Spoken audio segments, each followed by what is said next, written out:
The word says, "Be still and know that I am God." The word says to be still and know that I am God. I always used to think that this meant cross your legs like people in other religions do and think about God.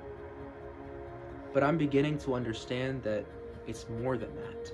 Over the last few months, God has done so much in my life. God was giving me so much vision and things were moving so fast until they weren't. Things started to kind of just stop. I had reached this climax and was expecting so much more to happen. And then for a few days, I began to spiral I spiraled to a place where I felt so lost.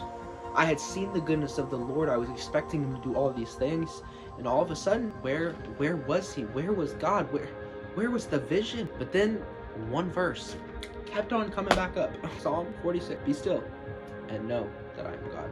I knew God was trying to communicate something to me, but I couldn't figure it out.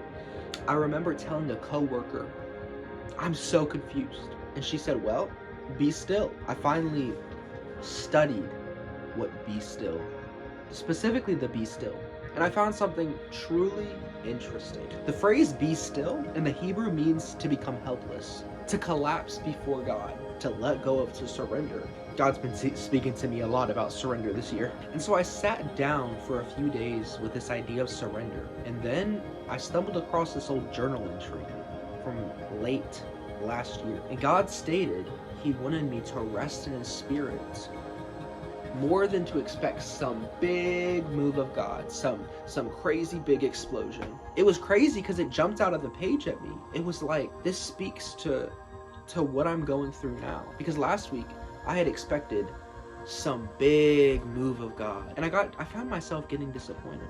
You know, God has given me so much vision for the future, and sometimes, especially last week, I wanted to rush it. I wanted to rush on ahead, and it drove me. For a second, I almost let my impatience drive me to spiral.